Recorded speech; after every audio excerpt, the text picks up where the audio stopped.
Hello, everyone. We have a lot of sounds going on today. Ah, my tongue's out. And we're back. Okay. I'm like trying to make everything work. King, it's a very you emote. But, welcome back to day 2, week 2 of my attempt at reading live on stream. Our Twitch friends have found some fun new things. Let me turn the music down a little on my end, because it is loud for me. I love that you call me Nikolai, but I feel like I have a terrible Russian accent. Anyway, we are in the midst of Paradise Lost. We're halfway through book 2 at this point, and I'll bring everybody up to speed on the story. But as we are here, Twitch friends, as you discovered, I still have my cozy cafes going, but I did add a soundboard. This is the cozy soundboard, hopefully. So it's meant to have chill, fun, like, ooh, yay sounds of if you want to play, you know, fun, like, tea pour. Here. It shows up differently on this. So you got cute little music and like, yay, right? By my head. So you're welcome to play those. Aw, thank you, Charter. That's very kind. So you're welcome to play stuff. You don't have to, it's just there for funsies. The more expensive items are the ones that are very disruptive to a cozy stream. They're funny as fuck, but I felt like we always need Squirtle sacks, everyone. And Calm Owl. I love Calm Owl. It's so good. It's so not calm. So yes. So once I get reading, I leave those to you. Additionally, I'm trying to think if there's anything else. I hope everyone has their cozy drinks already. I am expecting half the people are going to... Oh no! Oh, what was that? Twitch has so many new noises that I don't know. Thank you, Frost. Hopefully half of you will fall asleep. That is the point. Which is really weird to say. Or, you know, fall asleep, fold your laundry, do your dishes, whatever. Aw, thank you. I also have to adjust my Bits cheering sound. Oh, Henry ordered something. Oh, you ordered existential chamomile, Mama, for Henry? Because this is about to get existential. Like nobody's business. Alright. So, we will be picking up from line 521 of book 2, if anyone wants to follow along. And essentially, what we have gotten through is all those fine fallen friends in hell. I know he's gonna play Calm Owl. It's not calm, because Lucifer is deciding to go check out if heaven is actually fucked, and God is making a new race or not, while all of the other friends, demons and that in hell have just finished up their council meeting. I think that's about, like, really all you need to remember. So, yeah. Before I begin, is my audio okay for everybody? Let me know if things are wild and crazy. Everyone, we hope Laquan feels better soon, because she's still not feeling well. And I'm sure Henry will come by and you will have actual live kitty ASMR. Okay? So here's to getting rid of the Sunday scaries. Have fun, everyone. Okay. Thence more at ease their minds, and somewhat raised by false presumptuous hope, the ranged powers disband, and wandering each his several way pursues, as inclination or sad choice leads him perplexed, where he may likeliest find truce in his restless thoughts, and entertain the irksome hours, till his great chief return. Part on the plain, or in the air sublime upon the wing, or in swift race contend, as the Olympian games or Pythian fields, part curb their fiery steeds, or shun the goal with rapid wheels, or fronted brigades form. And when to warn proud cities, war appears waged in the troubled sky. Oh, hey, I can pause right now. Lemurian Sea God rerun. It's real. It's happening, y'all. And Henry has come over. I heard the ping in Discord, and I knew what was happening. Yay, hang on. Since we have a lovely pause. Come here, buddy. You want to say hello to your loving, adoring people? Look at how she as well.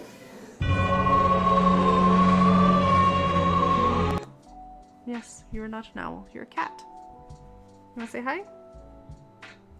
Come on. Oh, there's a cat snuggling a microphone. Oh, no, Kitty, I can't read with you in my arms. There you go, buddy. He'll come back. My wallet. My wallet. I know. We can discuss whether or not to pull. Anyway, what was I? Ah, yes. As war appears waged in troubled skies. And armies rush to battle in the clouds. Before each van prick forth the airy knights, and couch their spears till thicket legions close. With feats of arms from either end of heaven and welkin burns. Others, with vast Typhogian rage, more fell, rend upon rocks and hills, and ride the air in whirlwind.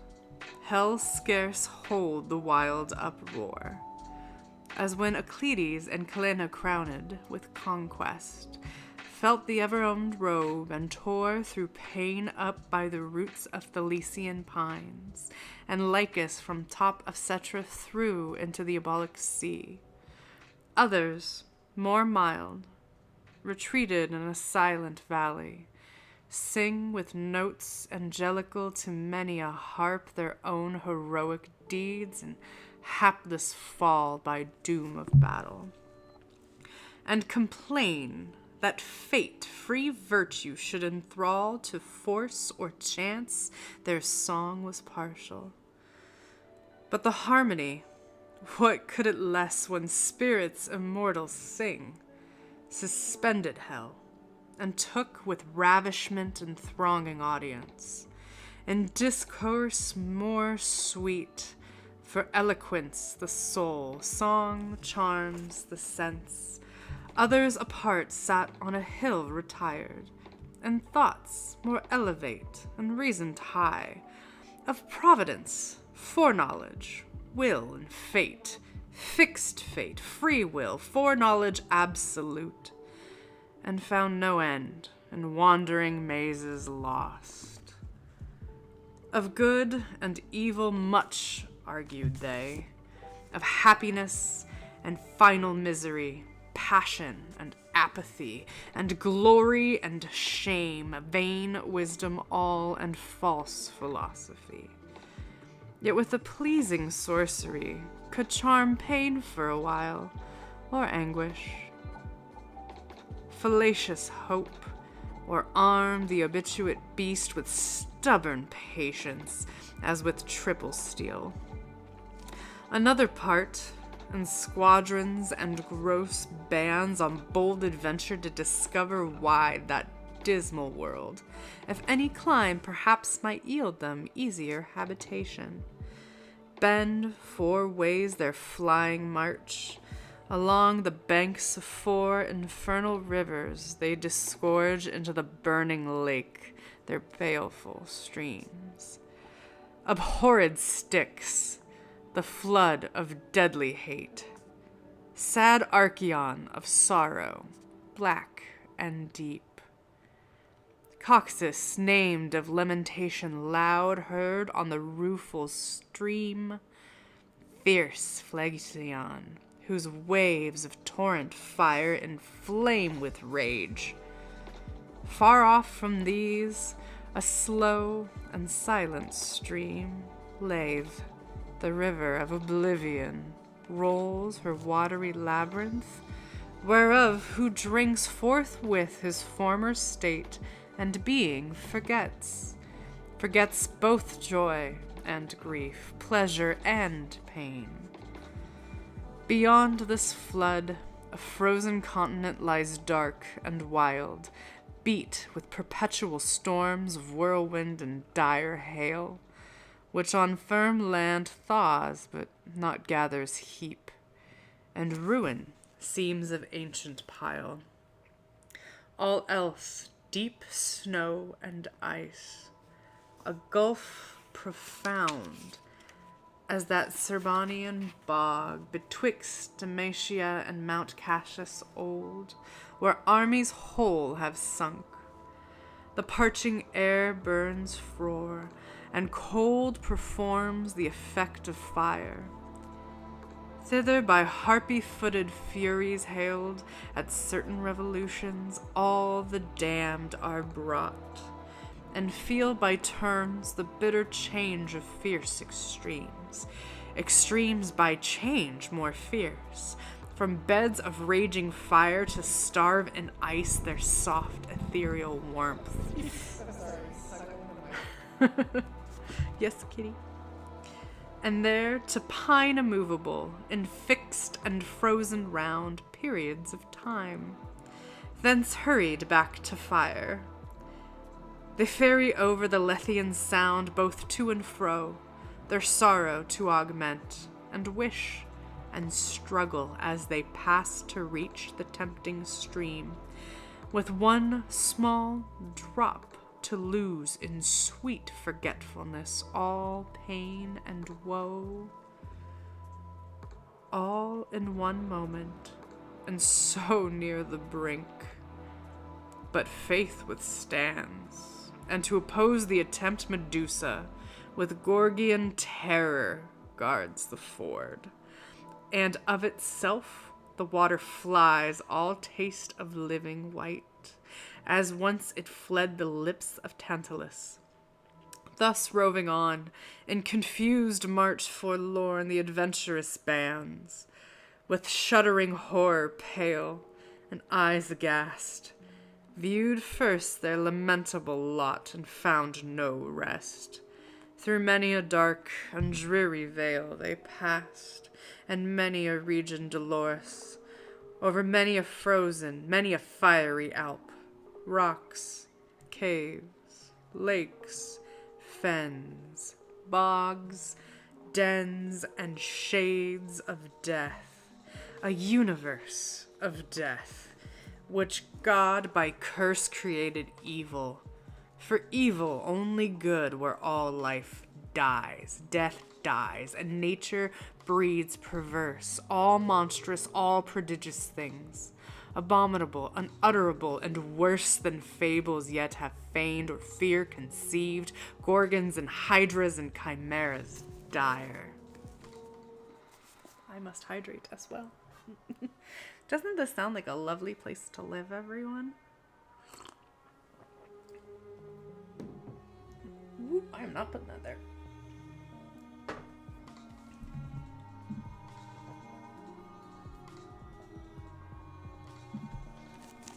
Doot doot. Meanwhile, Henry has sat next to me. No. Hi, kitty.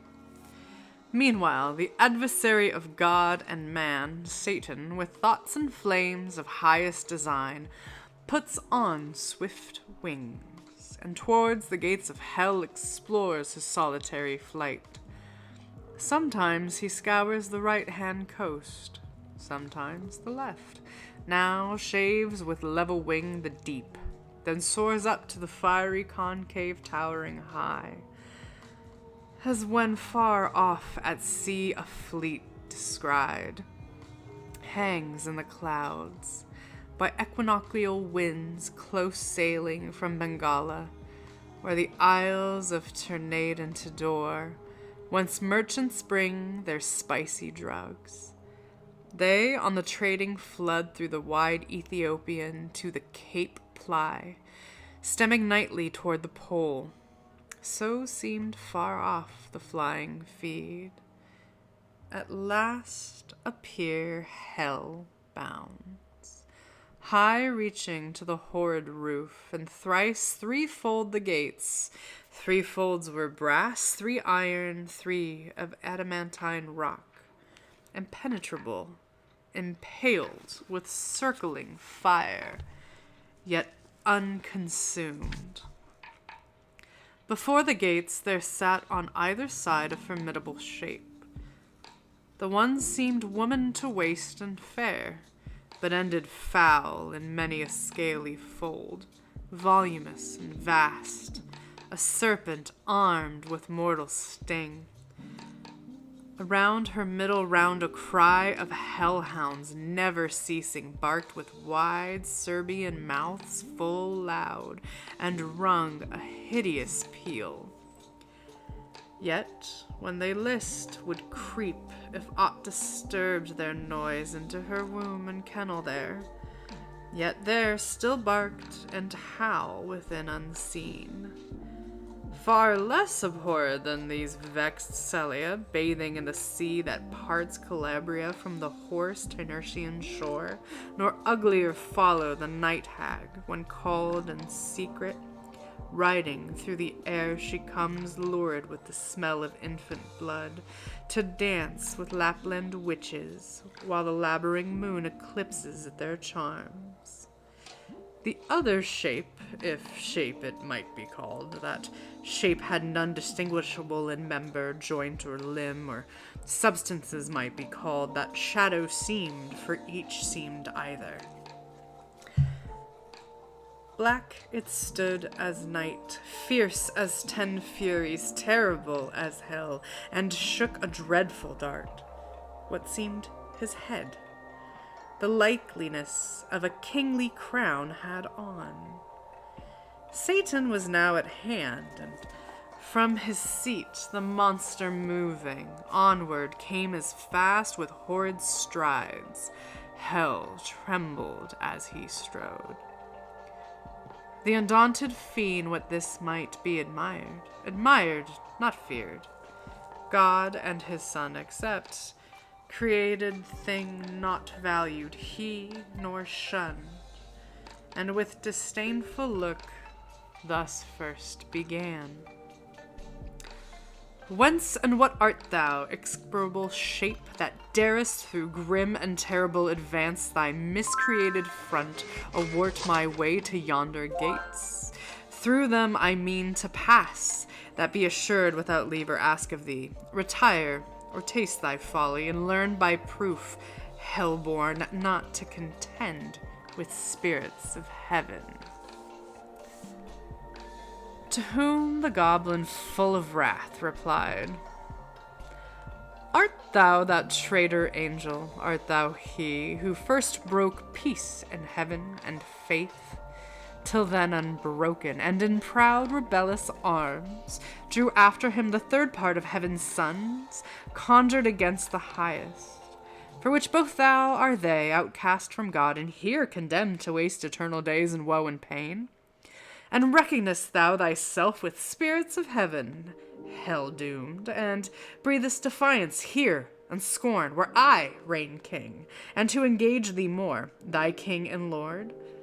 Back to thy punishment, false fugitive, and to thy speed add wings, lest with a whip of a scorpion's I presume thy lingering, or with one stroke of this dart strange horrors seize thee, and pangs unfelt before. So spake the grisly terror, and in shape, so speaking and so threatening, grew 10-fold more dreadful and deformed.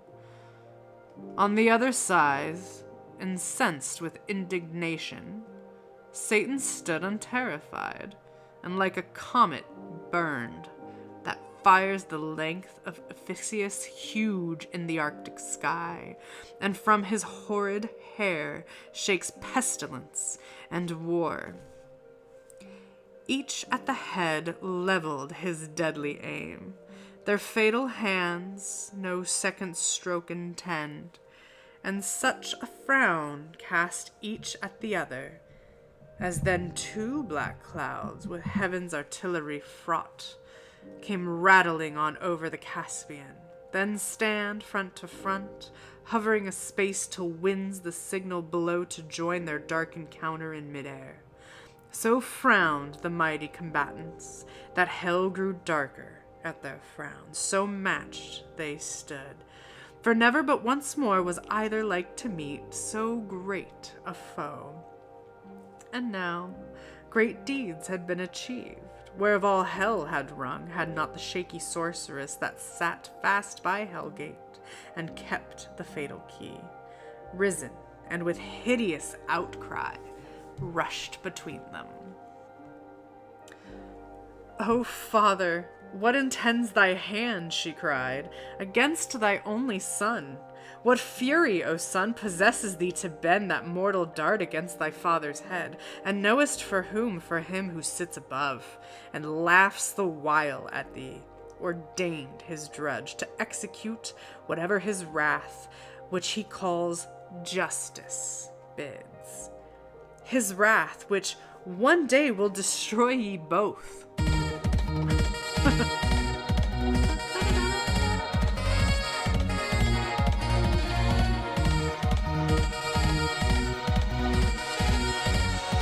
So good.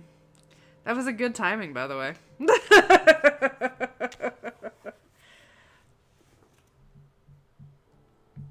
Good night, King. Frost, I'm sorry your boba fell. And Henry fell asleep on my feet, so I'm stuck sitting this way as, you know, Satan encounters some fucking gate guardians of insanity.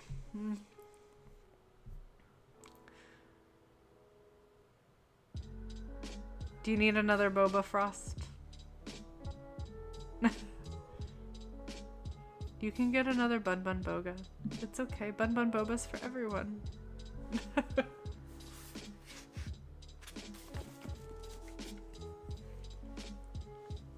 Alright. Then to these, to her Satan returned. So strange thy outcry, and thy words so strange thou impossessed, that my sudden hand prevented, spares to tell thee yet by deeds what it intends, till first I know of thee, what thing thou art, thus double-formed, and why in this infernal vale first met. Thou callest me father, and that phantom callest my son. I know thee not, nor ever saw thee till now, sight more detestable than him and thee. Damn, that's like a fucked up way to call them not looking great. Sorry, my couch is like sliding. Thanks, Henry. And now we're gonna get into some weird cosmology, everyone. It's gonna be hella fun. You ready for this? I remember this part. To whom thus Portress the Hellgate replied, "Hast thou forgot me then? And do I seem now in thine eyes so foul, once deemed so fair in heaven, when at the assembly and in sight of all the seraphim with thee combined in bold conspiracy against heaven's king, all on a sudden miserable pain surprised thee, dim thine eyes and dizzy swam in darkness, while thy head flames thick and fast threw forward, till on the left side opening wide likest to thee in shape and countenance bright, then shining heavenly fair, a goddess armed, out of thy head I sprung. Amazement seized all the hosts of heaven. Back they recoiled, afraid at first, and called me sin, and for a sign pretentious held me. But familiar grown, I pleased, and with attractive graces won the most averse, thee chiefly, who full oft thyself in me thy perfect image viewing, becamest enamored, and such joy thou tookest with me in secret, that my womb conceived a growing burden. Meanwhile war arose, and fields were fought in heaven, wherein remained for What could else? To our almighty foe, clear victory.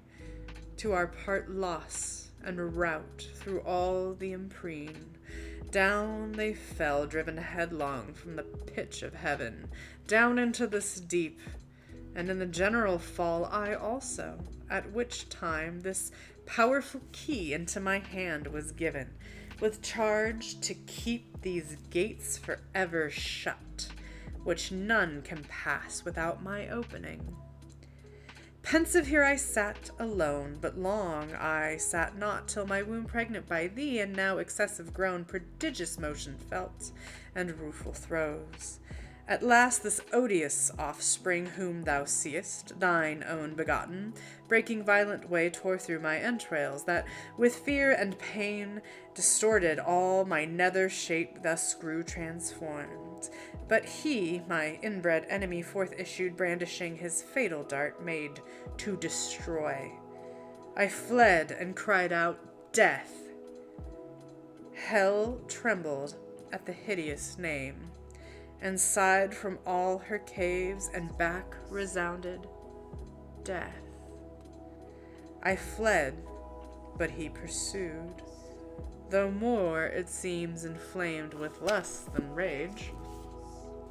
And swifter far me overtook his mother, all dismayed, in embraces forcible and foul, engendered with me, of that begot these yelling monsters, that with ceaseless cries surround me, as thou sawest, hourly conceived, and hourly born, with sorrow infinite to me. For when they list into the womb that bred them, they return and howl and gnaw, they repass, then bursting forth afresh from conscious terror vexed me round.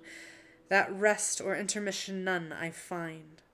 Before mine eyes in opposition sits grim Death, my son and foe, who sets them on, and me, his parent, would full soon devour for want of other prey, but that he knows his end with mine involved, and knows that I should prove a bitter morsel, and his bane whatever that shall be. So fate pronounced. But thou, O father, I forewarn thee, shun his deadly arrow, neither vainly hope to be invulnerable to those bright arms, though tempered heavenly, for that mortal dint, save he who reigns above, none can resist. She finished, and the subtle fiend his lore soon learned, now milder, and thus answered smooth, Dear daughter, since thou claimest me for thy sire, and my fair son here showest me, the dear pledge of dalliance had with thee in heaven, and joys then sweet, now sad to mention, though dire change befallen us, unforeseen, unthought of. No, I come no enemy, but to set free from out this dark and dismal house of pain, both him and thee and all the heavenly host of spirits that, in just our pretenses armed, fell with us from on high. From them I go this uncouth errand sole, and one for all myself expose, with lonely steps to tread the unsounded deep, and through the void immense to search with wandering quest a place foretold should be, and by conquering signs, ere now created, vast and round, a place of bliss and the pearliest of heaven, and therein placed a race of upstart creatures to supply perhaps our vacant room, the more removed, lest heaven surcharged with potent multitude might hap to move new broils. By this or aught than this more secret, more designed, I haste to know, and this once known shall soon return, and bring ye to the place where thou and death shall dwell at ease, and up and down unseen wing silently the buxom air, embalmed with odors. There ye shall be fed and filled immeasurably, all things shall be your prey. He ceased, for both seemed pleased, and death grinned horrible, a ghastly smile, to hear his famine should be filled, and blessed his maw, destined to that good hour. No less rejoiced his mother bad, and thus bespake her sire. The key of this infernal pit, by due and by command of heaven's all-powerful king, I keep. By him forbidden to unlock these adamantine gates. Against all force death ready stands to impose his dart, fearless to be overmatched by living might. But what I owe to his commands above, who hates me, and hath hither thrust me down into this gloom of Tartarus profound, to sit in hateful office here confined, inhabitant of heaven, and heavenly born here in perpetual agony and pain, with terrors and with clamors compassed round of mine own brood, that of my bowels feed. Thou art my father, thou my author, thou my being givest me. Whom should I obey but thee? Whom follow? Thou wilt bring me soon to that new world of light and bliss, among the gods who live at ease, where I shall reign at that right hand, voluptuous, as beseems thy daughter and thy darling, without end. Thus sang, from her side, the fatal key, sad instrument of all our woe, she took, and towards the gate, rolling her bestial train, forthwith the huge portcullis high up drew, which by herself not all the Stygian powers could once have moved. Then in the keyhole turns the intricate wards, and every bolt and bar of massy iron or solid rock with ease unfastens on a sudden open fly. With impetuous recoil and jarring sound the infernal doors, and on their hinges great, harsh thunder, that the lowest bottom shook of Erebus.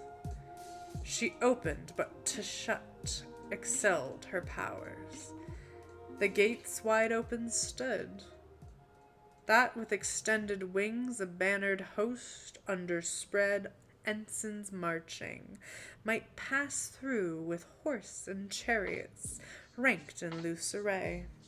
So wide they stood, and like a furnace mouth cast forth redounding smoke and ruddy flame. Before their eyes in sudden view appear the secrets of the hoary deep, a dark, illimitable ocean, without bound, without dimension, where length, breadth, and height, and time, and place are lost, where eldest night and chaos, ancestors of nature, hold eternal anarchy amidst the noise of endless war, and by confusion stand. For hot, cold, moist, and dry, four champions fierce strive here for mastery, and to battle bring their embryon atoms. They around the flag of each his faction in their several clans, light armed or heavy, sharp, smooth, swift or slow, swarm populous, unnumbered as the sands of Barca or Serene's torrid soil, levied to side with warring winds and poise their lighter wings. To whom these most adhere, he rules a moment. Chaos umpire sits, and by decision more embroils the fray by which he reigns. Next him high arbiter Chance governs all. Into the wild abyss, the womb of nature, and perhaps her grave. Of neither sea, nor shore, nor air, nor fire, but all these in their pregnant causes mixed confusedly, and which thus must ever fight, unless the Almighty Maker them ordain his dark materials to create more worlds. Into this wild abyss the wary fiend stood on the brink of hell, and looked awhile, pondering his voyage.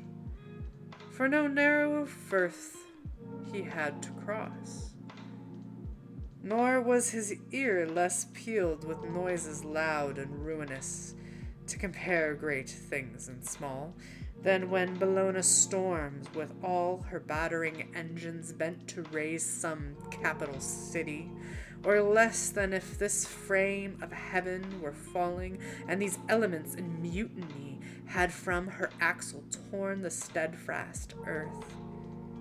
At last his sail broad vans he spread for flight, and in the surging smoke uplifted spurns the ground.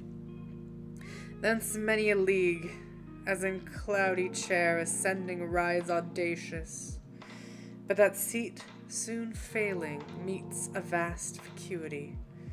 All unawares, fluttering his pennis vein, plumb down he drops 10,000 fathoms deep.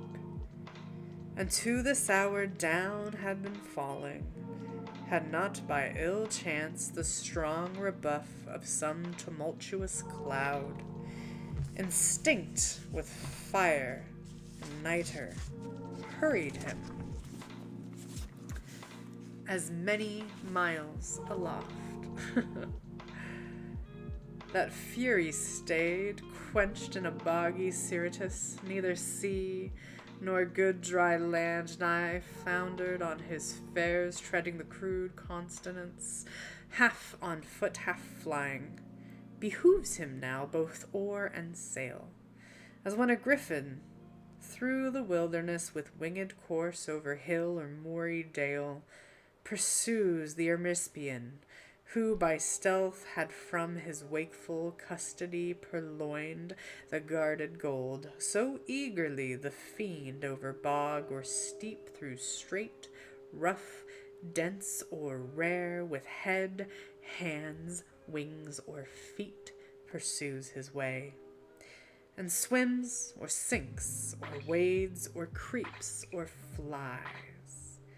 At length a universal hubbub wild of stunning sounds, and voices all confused, borne through the hollow dark, assaults his ears with loudest vehemence.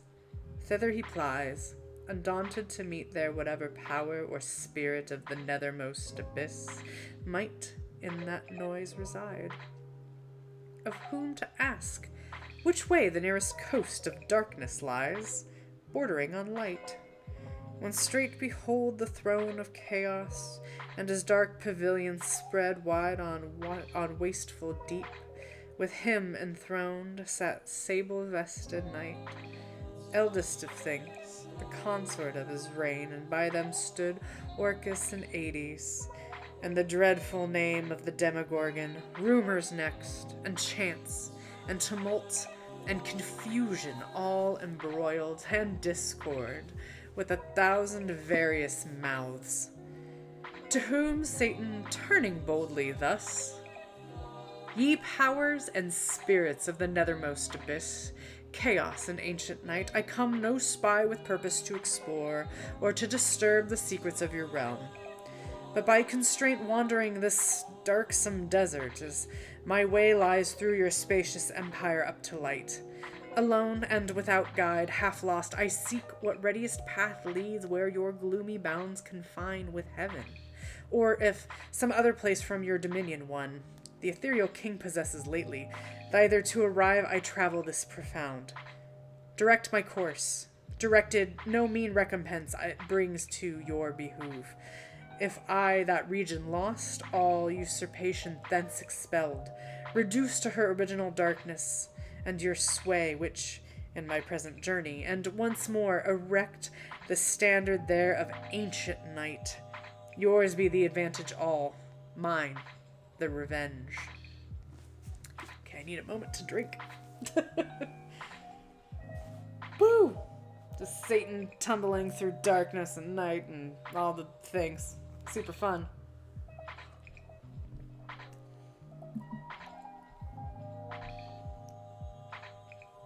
Night, Laquana. Hope you feel better.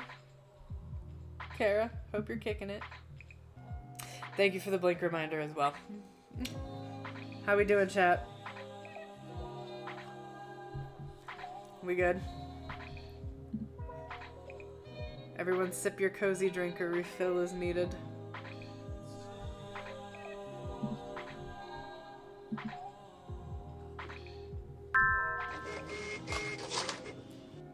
Just ordering Henry something. He needed a little something. Do we feel we want some Squirtle sacks to, because that was some intense floundering between fighting out Satan produced sin and death and, you know, going through the darkness. I feel like I need some Squirtle sacks after that. Dun, dun, dun, dun, dun, dun.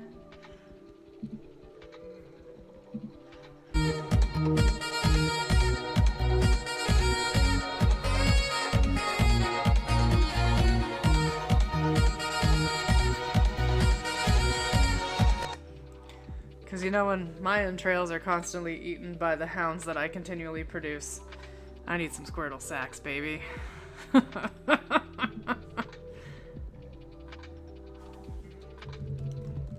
Alright.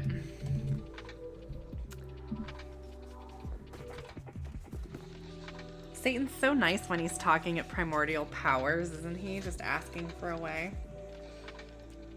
Okay, we got about 100 more lines. Alright. Thus Satan, and him thus the anarch old, with faltering speech and visage incomposed, answered. I know thee, stranger, who thou art, that mighty, leading angel, who of late made head against heaven's king, though overthrown. I saw and heard of such numerous host fled not in silence through the frightened deep, with ruin upon ruin, rout on rout, confusion worse confounded, and heaven gates poured out by millions, her victorious bands pursuing.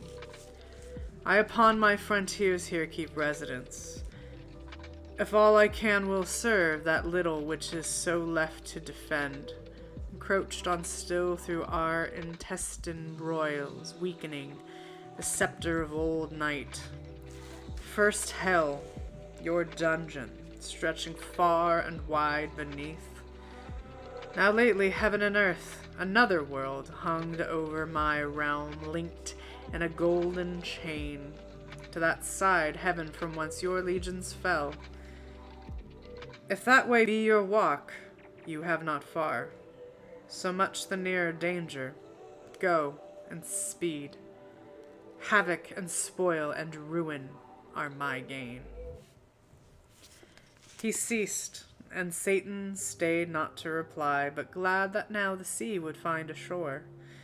With fresh alacrity and force renewed, springs upward like a pyramid of fire into the wild expanse, and through the shock of fighting elements on all sides round environed, wend his way, harder beset and more endangered than when Argo himself passed through Bosporus, betwist the justling rocks. And when Ulysses on the larboard shunned Corybitis, my fucking Greek is terrible today. Sorry, guys. And by the other whirlpool steered. So he was difficulty, and labor hard moved on, and difficulty and labor he. But he once passed, soon after, with man fell, strange altercation, sin and death amain, following his tract. Such was the will of heaven. Paved after him a broad and beaten way over the dark abyss, whose boiling gulf tamely endured a bridge of wondrous length. From hell continued reaching the utmost orb of this frail world, by which the spirits perverse with ease intercourse pass to and fro, to tempt or punish mortals, except whom God and good angels guard by special grace. Hi, Levi. But now at last the sacred influence of light appears, and from the walls of heaven shoots far the bosom of dim light a glimmering dawn. Here nature first begins her farthest verge, and chaos to retire, as from her outmost works a broken foe, with tumult less and with less hostile din, that Satan with less toil, and now with ease, wafts on the calmer wave by dubious light, and like a weather-beaten vessel holds gladly the port, though shrouds and tackle torn, or in the emptier wastes resembling air, weighs his spread wings, at leisure to behold far off the imperial heaven, extended wide and undetermined, square or round, with opal towers and battlements adorned of living sapphire, once his native seat, and fast by, hanging in a golden chain, this pendant world,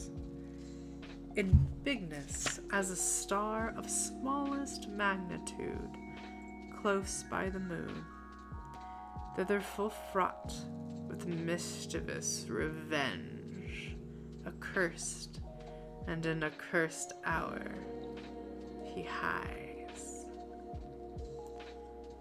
And we have reached the end of book 2. Good timing, Ms. Now is a good time to go to bed. Night. Take it easy.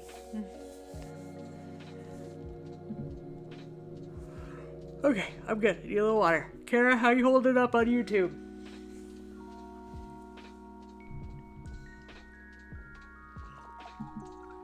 So to sum up, our good homie, Satan, Lucifer, has thus negotiated, as one does, with sin and death, and then goes on to meet such primordial powers as night and chaos, to then find his way through the darkness, up into the beautiful shores of heaven, with a gold chain that sits the small new thing called Earth. Isn't it fun?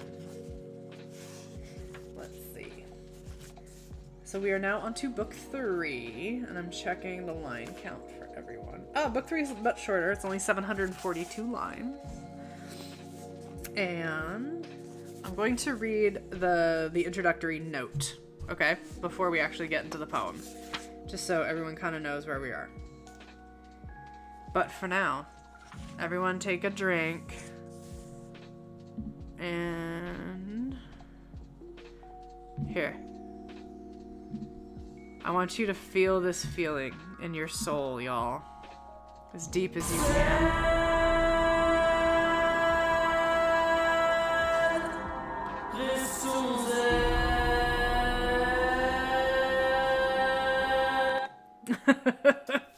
May you have some zen. Believe it or not, that alert goes on for like a minute and a half, and I cut it down. That's I put in a couple of dance party elements, Shadow, onto the soundboard. And some funny secret shit to help you feel calmer or get your shit done. Because everybody needs to get their shit done. Alright. Popping my neck. Book 3, known as The Argument.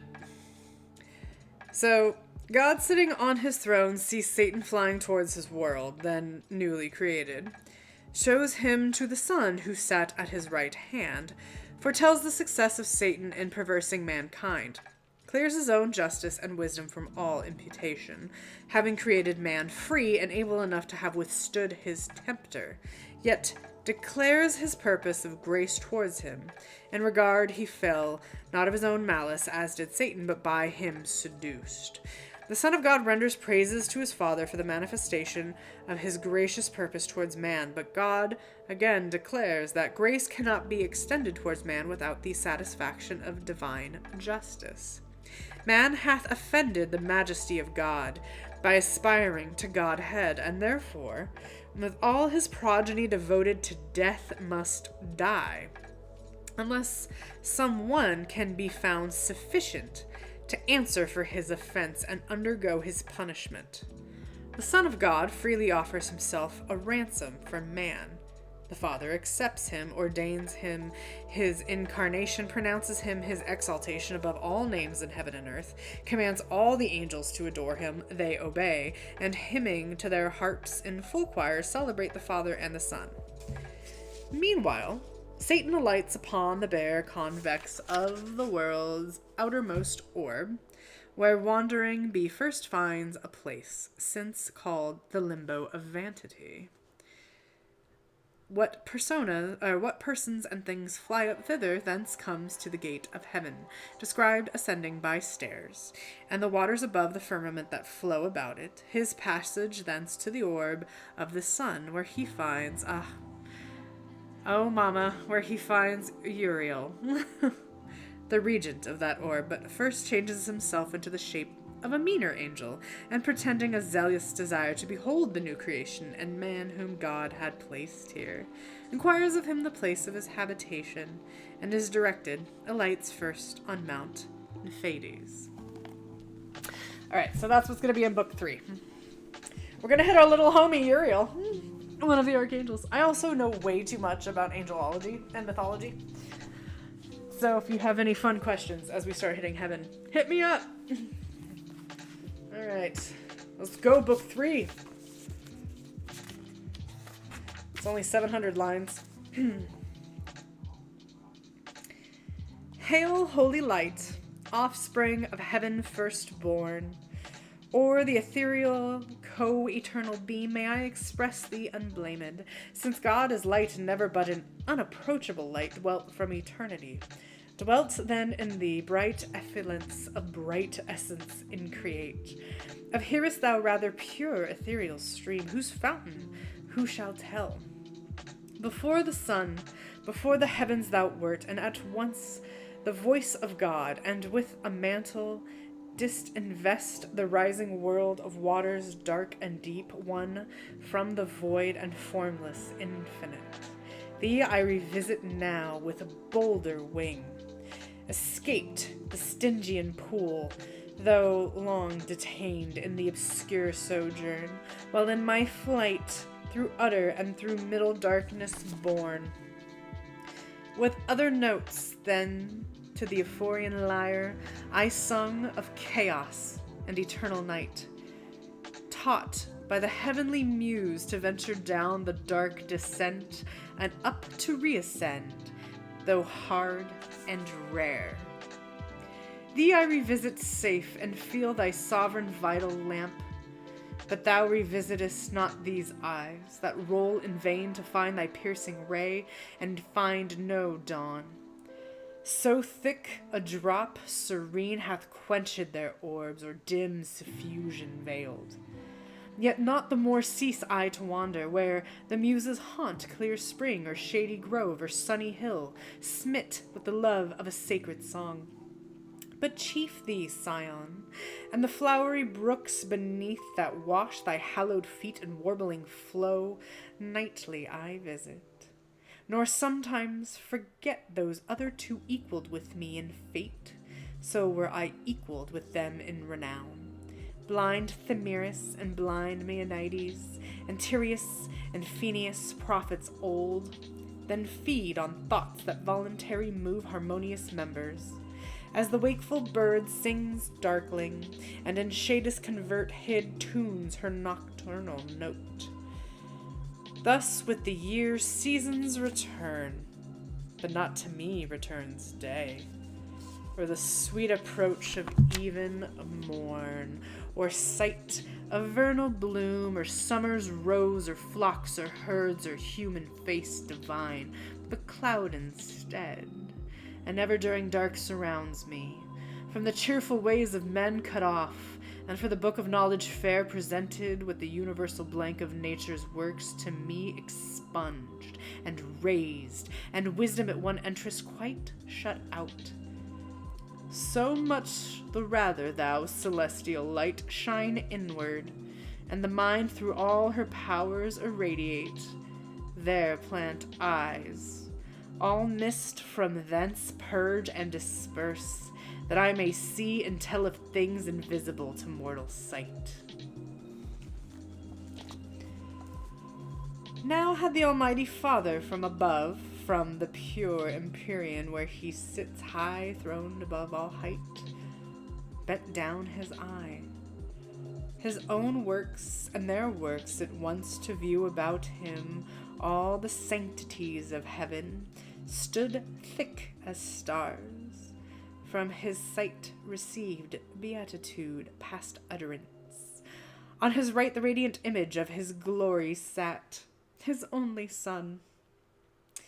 I feel like I am saying this from like Satan's perspective, and I'm being like, oh my god, you can't sit with us. Like, it's totally like a fucking middle schooler being like, oh, aren't you dad's favorite? Sorry.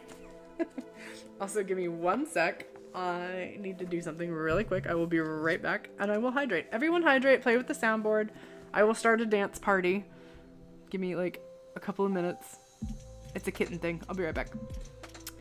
Hang on. Is my BRB hooked up? Oh, it is. Wait, no, it's not. Hang on. I'm gonna put starting soon up, but everything works still. I'll be right back.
I hope you all had a fantastic dance party while I was gone. And thank you so much. Well, I had to step away for a moment. And to honor that, I give you Squirtle Sacks.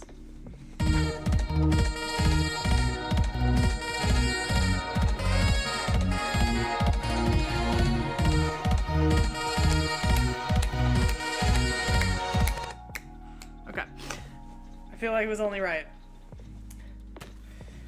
Let me get back to being the best anti-hero lover of apparently Lucifer and Satan one could imagine in this story. Okay. No, you can't sit with us, son of God. I'm really happy nobody's played corporate Nikki for this part. It would probably work really well. Okay, now that I've said that, I probably just fucked myself. Alrighty. We'll restart from line 56. Now had the Almighty Father from above, from the pure Imprene, where he sits high-throned above all high. I see. Do you want me to read it as Nikki? Or as corporate Nikki? Hang on. Must move the microphone. You guys can still play all the fun cards. Like, my channel points still work for cozy streams. I have to find my lighting.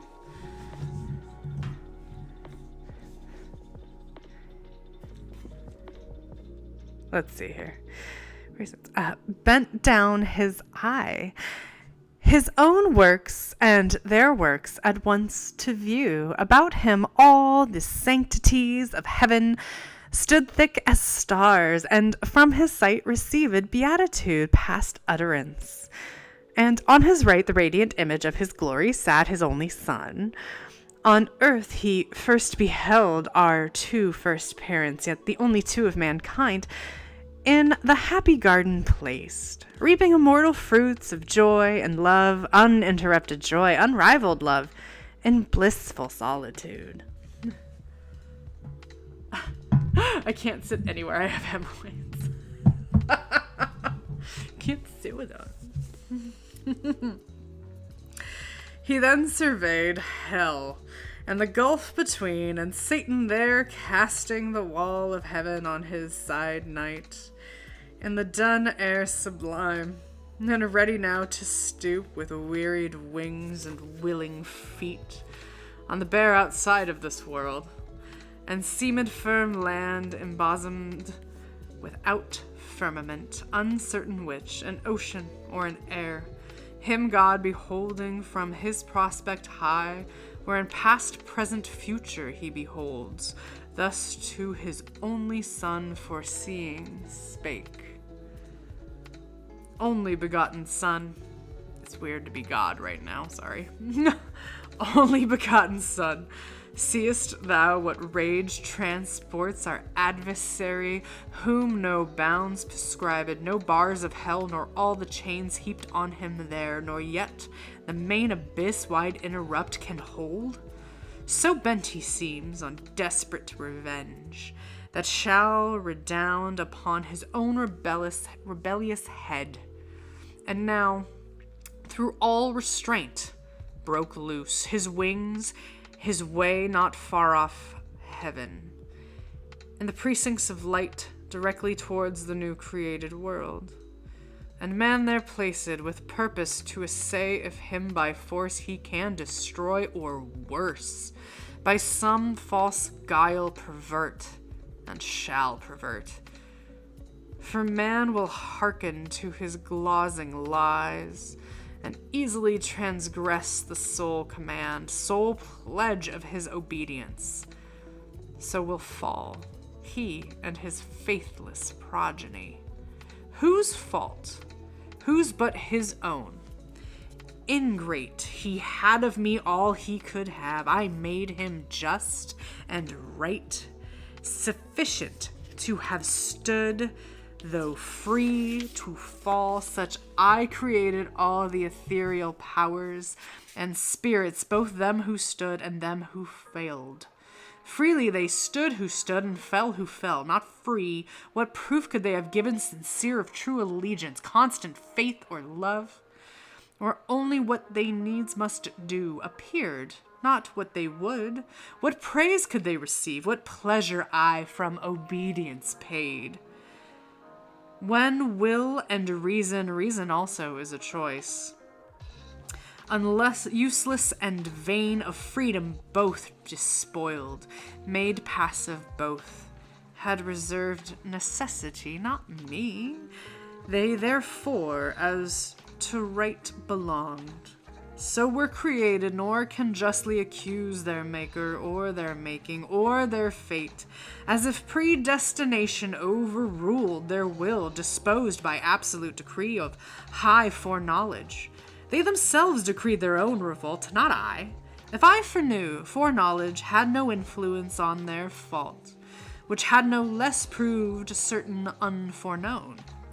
So without least impulse or shadow of fate, or aught by me immutably foreseen, they trespass, authors to themselves in all, both what they judge and what they choose.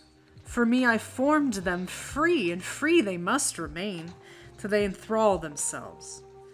I also must change their nature, and revoke the high decree unchangeable, eternal, which ordained their freedom. They themselves ordained their fall. The first sort of their own suggestion fell, self-tempted, self-depraved. Man falls deceived. By the other first, man therefore shall find grace, the other none. In mercy and justice both, through heaven and earth, so shall my glory excel, but mercy, first and last, shall brightness shine. Thus while God spake, ambrosial fragrance filled all heaven, and in the blessed spirit elect sense a new joy, ineffable diffused. Beyond compare, the Son of God was seen most glorious. In him all his Father shone substantially expressed, and in his face divine compassion visibly appeared. Love without end and without measure grace, which uttering, thus he to his Father spake. O Father, gracious was that word which closed thy sovereign sentence, that man should find grace, for which both heaven and earth shall high extol thy praises, with the innumerable sound of hymns and sacred songs, wherewith thy throne encompassed shall resound the ever-blessed. For should man finally be lost, should man, thy creature late so loved, thy youngest son, fall circumvented thus by fraud, though joined with his own folly, that be from thee far, that far from thee, Father, who art judge of all things made, and judgest only right? Or shall the adversary thus obtain his end and frustrate thine? Shall he fulfill his malice, and thy goodness bring to naught, or proud return, though to his heavier doom, yet with revenge accomplished, and to hell draw after him the whole race of mankind by him corrupted? Or wilt thou thyself abolish thy creation and unmake for him what for thy glory thou hast made? So should thy goodness and thy greatness both be questioned and blasphemed without defense? To whom the great Creator thus replied, O Son, in whom my soul hath chief delight, Son of my bosom, Son, who art alone my word, my wisdom, and effectual might. All hast thou spoken as my thoughts are, all as my eternal purpose hath decreed. Man shall not quite be lost, but saved, who will, yet not of will in him, but grace in me freed, vouched. Once more I will renew his lapsed powers, through forfeit and enthralled by sin to foul, exorbitant desires. Upheld by me, yet once more he shall stand on even ground against his mortal foe. by me upheld, that he may know how frail his fallen condition is, and to me owe all his deliverance, and to none but me. Some I have chosen of peculiar grace elect above the rest, so is my will. The rest shall hear me call, and oft be warned their sinful state. And to appease betimes the increased deity, while offered grace invites, for I will clear their senses dark, what may suffice and soften stony hearts to pray, repent, and bring obedience due. To prayer, repentance, and obedience due, though but endeavored with sincere intent. Mine ear shall not be slow, mine eye not shut, and I will place within them a guide, my umpire conscience, whom if they will hear light after light, wellest they shall attain, and to the end persisting safe arrive. This my long sufferance and my day of grace they who neglect and scorn shall never taste. But hard he hardened, blind he blinded more, and they may stumble on and deeper fall, and none but such from mercy I exclude. And yet all is not done. Man disobeying, disloyal, breaks his fealty, and sins against the high supremacy of heaven, affecting Godhead, and so losing all. To expiate his treason hath not left, but to destruction sacred and devote. He with his whole posterity must die.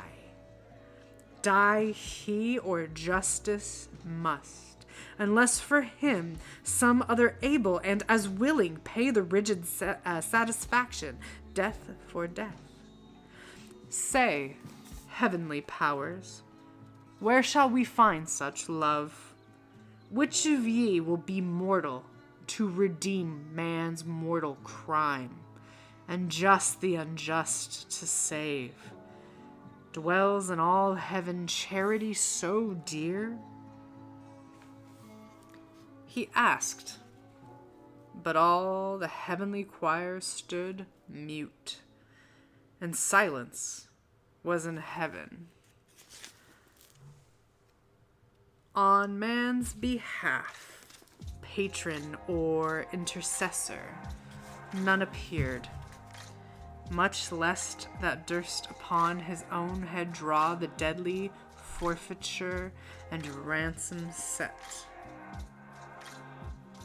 And now, without redemption, all mankind must have been lost, all judged to death, and held by doom severe, had not the Son of God, in whom the fullness dwells of love divine, his dearest meditation thus renewed. Father, thy word is past. Man shall find grace, and shall grace not find means that finds her way? The speediest of thy winged messengers to visit all thy creatures, and to all comes unprevented, unimplored, unsought. Happy for man, so coming, he her aid can never seek. Once dead in sins and lost atonement for himself, for offering meet, indebted and undone, hath none to bring. Behold me then, me for him, life for life I offer. On me let thine anger fall, account me man, I for his sake will leave thy bosom, and this glory next to thee freely put off, and for him lastly die well pleased. On me let death wreak all his rage, under his gloomy power I shall not long lie vanquished. Thou hast given me to possess life in myself forever. By thee I live, though now to death I yield, and am him due all that of me can die, yet that debt paid. Thou wilt not leave me in the lonesome grave, his prey, nor suffer my unspotted soul forever with corruption there to dwell. But I shall rise victorious, and subdue my vanquisher, spoiled of his vaulted spoil. Death his death wounds shall then receive, and stoop inglorious of his mortal sting disarmed. I through the ample air in triumph high shall lead hell captive, murder hell, and show the powers of darkness bound.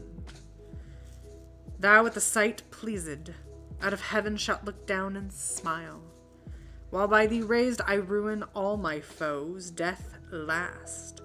With his caress glut the graves, then, with the multitude of my redeeming, shall enter heaven, long absent and return. Father, to see thy face, wherein no cloud of anger shall remain, but peace assured and reconcilement. Wrath shall be no more, thenceforth, but in thy presence joy entire. I'm going to pause at line 270, just so I can take a drink. And also, I have to have a moment. Mama, are you still awake? Are you still there? Thank you, bitch. And I'm hydrating. Everyone hydrate. You get a tasty drink. Is it just me? I'm going to have a English major moment. And this slightly more modern English major moment. Is it just me, or is God like fucking King George and Hamilton? You know? What's my favorite Hamilton song that he sings? Hang on. You'll Be Back is exactly how I feel. Like, oh, look at this hellish thing. They didn't fall.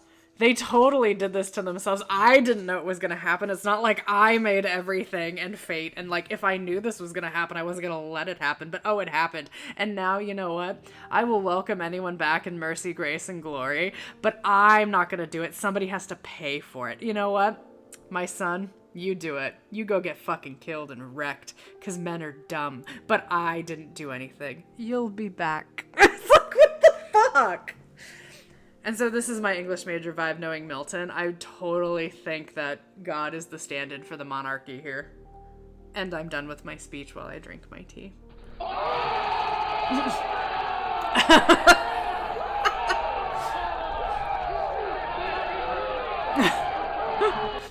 Did somebody play a lute? Stream lute card? Because thanks, Mama. I think I accidentally forgot to put the stream lutes on this one.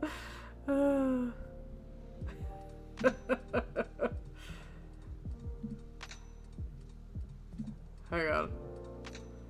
Yeah. Like, I don't think I'm wrong. I feel like Zane would agree with me. I'm trying to... It's a lot. That was 300 lines of epic poetry to summarize. God said, get fucked. One of the things I like about this poem, though, even though it's an epic poem and he did not set out to write like a biblical epic poem, he uses the knowledge of the Bible at the time as the setting. It's not meant... I never thought of Paradise Lost, and from the research that I've done, Milton never intended it to be like, ooh, we are looking at God and Christ and this and that as like religious figures in the sense of trying to push religion. They are actual archetype characters that just happen to share the names. Oh my God, what corporate speak am I giving you, Mama? What?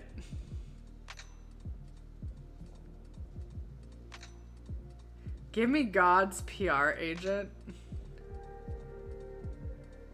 Here, Mama, can you test Unicat Cafe really quick? The cat shouldn't be expired. God hired PR. Okay. Give me a moment with my cup, and I have to adjust my microphone. Mama has ordered Bun Bun Boba. It's okay, ditch. Do I have a favorite angel? I do. I have several, actually, Kara. when it comes to, like, does Lucifer count? I'm kind of a sucker for Michael and Uriel. I also like Gabriel because Gabriel gets hella fucked in stories. I like biblically accurate Gabriel with 260 wings, actually being a female angel and kind of being no bullshit about fate. Uriel is actually the angel of earth and destruction. The archangels are interesting because they're like the only 7 who actually get to go down to earth. And the book of Enoch is pretty cool in reading how angels were perceived. That's how we know of it. Like, Enoch apparently, supposedly went and met them and did the whole 9 yards. And so I appreciate that. But I have my own headcanons and fictional stories that I have done with a friend. Okay, God's PR agent. God's PR agent in Paradise Lost.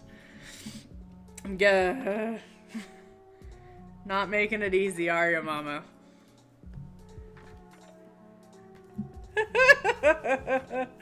Yay, you got your Cryptid Cafe cold brew. Hi, everyone. Thank you for coming to today's press conference on the update of, Gehenna, which we're going to be renaming Earth, just to make it a little bit easier on the spelling. Yes, Stacy from People. It's EARF.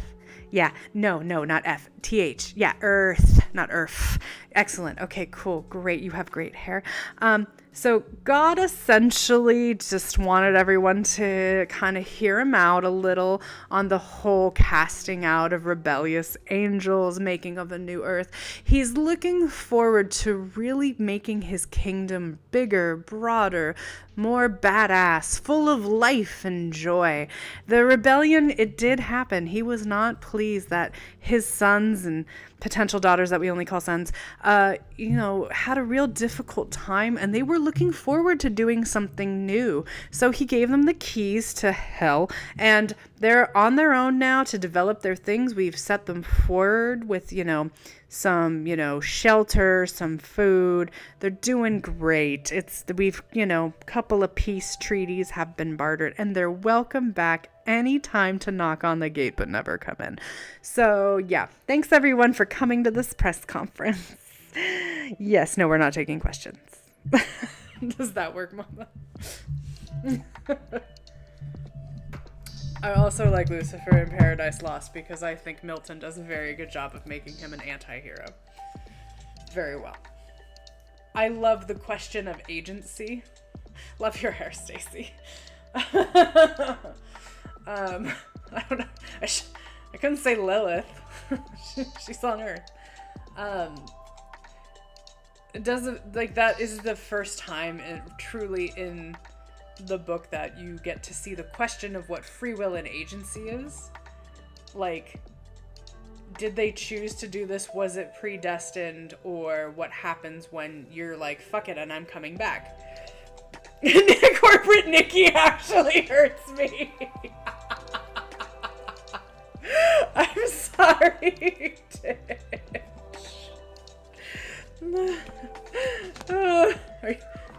I can say corporate lines. I can also do the evil. I feel like I should make an evil corporate Nikki. Which is, corporate Nikki is what it actually sounds like. Evil corporate Nikki is the translation. Hi, Stacy. Go fuck yourself with that kind of question. Who the fuck asks that? Be distracted by this shiny object? Because, oh my fucking god, you bitch, you only got this job through nepotism, and I can't believe you're sitting here in the front row, seat 3, row A, getting to ask a goddamn question. But I'll answer it with a smile on my face, okay? Okay, good? Thanks, Stacy. That's like really what that meant. You have great hair.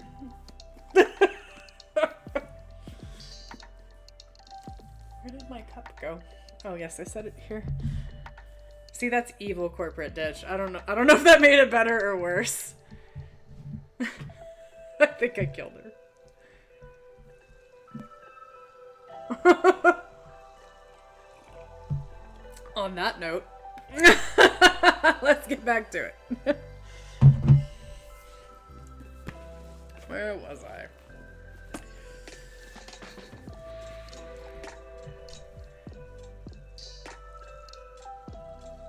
Ah, yes.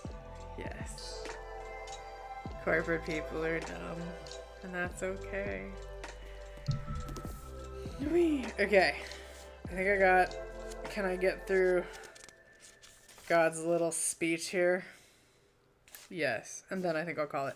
Also, this is one of the first etchings that we have is where we get Christ the Redeemer is one of the first etchings you can check out. It's right on this page. Okay.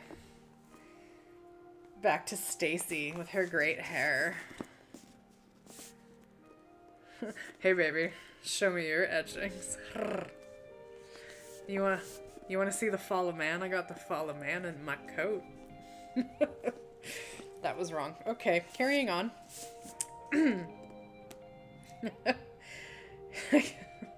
Fuck.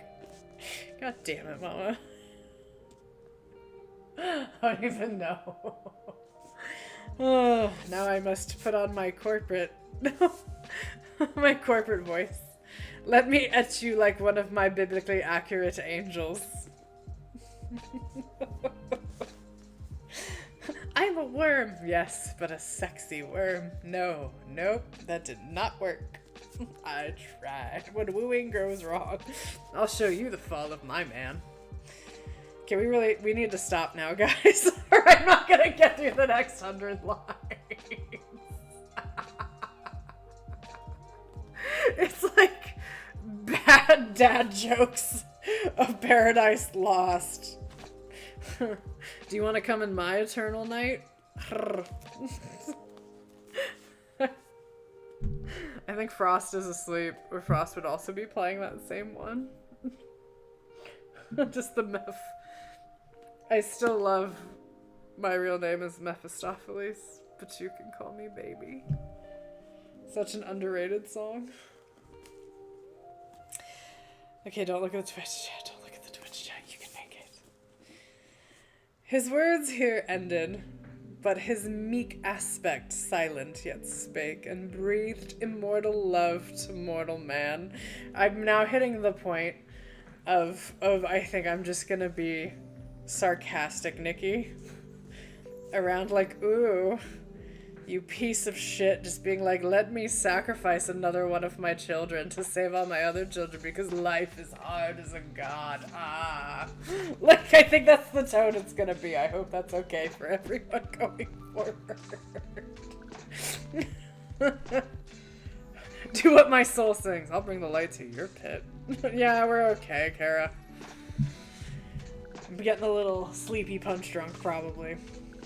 You should go, Mama. It's all Mama's fault, Kara. So now we're just gonna have sassy, smug Christ in heaven. Ditch. No, we're not, Kara. We're not okay. Ditch is asking for help. I just think at this point, it's so pretentious. It's the, oh, my life as a god and creator of everything in the universe is so hard. Oh, seriously, the confidence of a mediocre white man. Just, I wish I had it. Alright. It'll make sense once you read this next part. Like, especially, Ditch, I would love your opinion, like, me as a parent. Like, really? Like, would you do this? Like, what kind of fucking parent are you? Like, go fuck yourself. Oh yeah, you're the dude who's like, cut people in half. Anyway. He's picking his favorite kids. And then made an etching about it. Alright, let's go back to Saucy. And breathed immortal love to mortal man, above which only shone filial obedience. Also, I'm not really good with filial obedience. Yeah, same joke's on though. I only have one kid. Ah! Anytime someone's like, obedience, I'm like, not really my thing. I don't really do obedience well. Because I do rebel. I'm that guy. As a sacrifice, glad to be offered, I wouldn't be, he attends the will of his great Father. Admiration seized all heaven, and thus this might mean, and whither tend, wondering, but soon the Almighty thus replied. O thou in heaven and earth, the only peace found out for mankind under wrath. O thou, my sole complacence, well thou knowest how dear to me are all my words, nor man the least, though last created, that for him I spare thee from my bosom and right hand, to save by losing thee a while, the whole race lost. Thou, therefore, whom thou only canst redeem, their nature also to thy true nature join. And be thyself man among men on earth, made flesh. When time shall be, of virgin seed by wondrous birth, be thou in Adam's room, the head of all mankind, thou Adam's son, as in him perish all men. So in thee, as from a second root, shall be restored as many are as restored. Without thee none. His crime makes guilty all his sons. Thy merit impute shall absolve them who renounce their own both righteous and unrighteous deeds, and live in thee transplanted, and from thee receive new life. So man as is most just shall satisfy for man, be judged and die, and dying rise, and rising with him raise his brethren, ransomed with his own dear life. So heavenly love shall outdo his hellish hate, giving to death and dying to redeem, so dearly to redeem what hellish hate so easily destroyed, and still destroys. And those who, when they may, accept not grace, nor shalt thou, by descending to assume man's nature, lessen or degrade thine own, because thou hast thou thrown in highest bliss equal to God, and equally enjoying godlike fruition, quitted all to save a world from utter loss, and hast been found by merit more than birthright, Son of God, found worthiest to be by being good, far more than great or high, because in thee love hath abound more than glory abounds. Therefore thy humiliation shall exalt with thee thy manhood also to his throne. Here shalt thou sit incarnate. Here shalt reign both God and man, Son both of God and man, anointed universal King. All powers I give thee, reign forever, and assume thy metrics under thee as head supreme. Thrones, princedoms, powers, dominions I reduce. All knees to thee shall bow, and them that bide in heaven or earth or under earth and hell. When thou, attended gloriously from heaven, shalt in the sky appear, and from thee send the summoning archangels to proclaim thy dread tribunal. Forthwith from all winds the living, and forthwith the sighted dead of all past ages to the general doom shall hasten. Such a peal shall rouse their sleep. Then all thy saints assembled, thou shalt judge bad men and angels. They arraigned shall sink beneath thy sentence. Hell, her numbers full, thenceforth shall be forever shut. Meanwhile the world shall burn, and from her ashes spring new heaven and earth, wherein the just shall dwell, and after all their tribulations long, see golden days, fruitful of golden deeds, with joy and love triumphing, and fair truth. Then thou thy regal scepter shalt lay by. For regal scepter then no more shall need.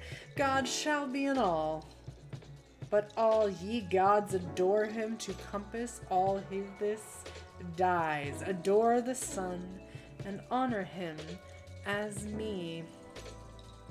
No sooner hath the Almighty ceased, but all the multitudes of angels, with a shout loud as from numbers without number, sweet, and from blessed voices uttering joy, heaven rung with jubilee, and loud hosannas filled the eternal regions.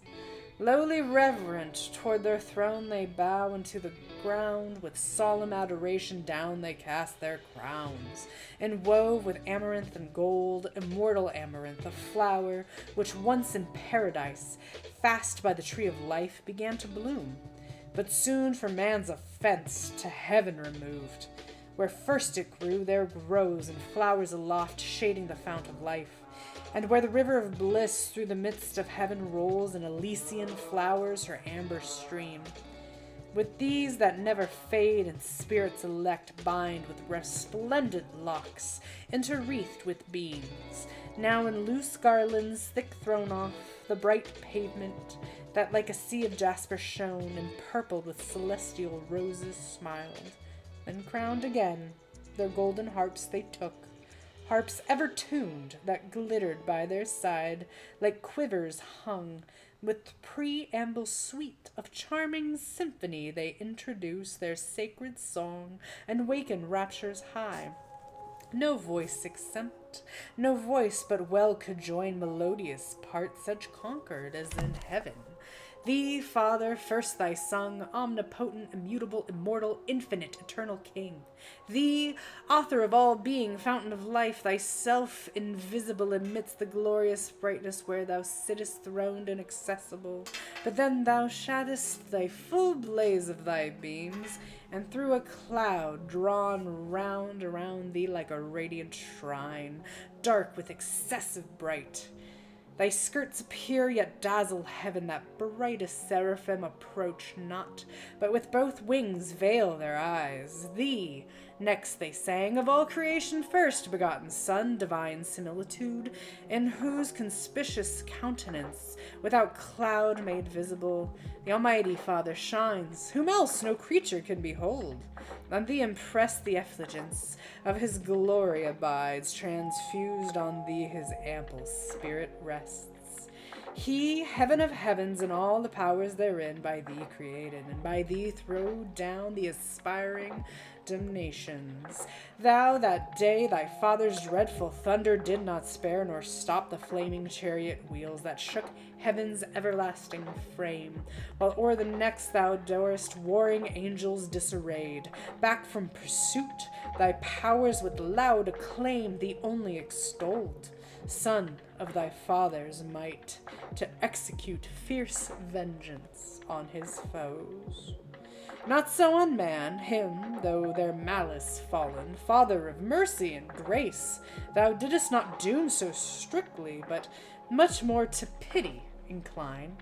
No sooner did they, thy dear and only Son, perceive thee purpose not to doom frail man so strictly, but much more to pity incline, he, to appease thy wrath and to end the strife of mercy and justice in thy face discerned, regardless of the bliss wherein he sat second to thee, offered himself to die for man's offense. Oh, unexampled love, love nowhere to be found less than divine. Hail, Son of God, Savior of men. Thy name shall be the copious matter of my song. Henceforth and never shall my harp thy praise forget, nor from thy Father's praise disjoin. Thus they in heaven, above the starry sphere, their happy hours in joy and hymning spent. Meanwhile, upon the firm, a spacious globe of this round world, whose first convex divides the luminous inferior orbs, enclosed from chaos and the inroad of darkness, old Satan alighted walks. A globe far off it seemed now seems a boundless continent, dark, waste, and wild, under the frown of nigh starless, exposed, and ever-threatening storms of chaos blustering round inclement sky, save on the side from which the wall of heaven, though distant far, some small reflection gains of glimmering air, less vexed with tempest loud. Here walked the fiend, at large in spacious field, as when a vulture on Imus bred, whose snowy ridge the roving Tartar bounds, dislodged from a region scarce of prey, to gorge the flesh of lambs or yearling kids on hills where flocks are fed, flies towards the spring of Ganges or Hyspides, Indian streams, but in way lights on the barren plains of Sarkana, where Chineses drive with sails of winds their caney wagons light. And so on the windy sea of land, the fiend walked up and down alone, bent on his prey. Alone, for other creature in this place, living or lifeless, to be found was none yet. But store hereafter from the earth up hither like aerial vapors flew, of all things transitory and vain, when sin with vanity had filled the works of men, both all things vain, and all who in vain things built their fond hopes of glory or lasting fame or happiness in this or the other life. All who have their reward on earth, the fruits of painful superstition and blind zeal, not seeking but the praise of men, here find fit retribution, empty as their deeds. All the unaccompanied works of nature's hand, abortive, monstrous, or unkindly mixed, dissolved on earth. Fleet hither, and in vain, till final dissolution, wander here. Not in the neighboring moon, as some have dreamed, those argent fields are more likely habitants. Translated saints or middle spirits hold betwixt the angelical and humankind. Hither of ill-joined sons and daughters born, first from the ancient world, those giants came, with many a vain exploit through then renowned, the builders next to Babel on the plain of Sennaar, and still with a vain design now new Babels, had they wherewithal would build. Others came single.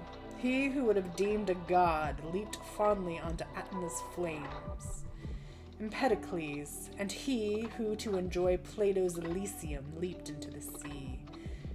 Cleombrotus, and many more, too long, embryos and idiots and ermites and friars, white, black, and gray, and all with trumpetry, here pilgrims roam, that stayed so far to seek and Golgotha him dead, who lives in heaven, and they who, to be sure of paradise, dying put on the weeds of Dominic, or in Franciscan think to pass disguised, they pass the planets 7, and past the fixed, and that crystalline sphere whose bright weights the trepidation talked, and first moved, and now St. Peter at heaven's wicket seems to wait with them his keys, and now at foot of heaven's ascent they lift their feet, when lo, a violent cross-wind from either coast blows them traverse.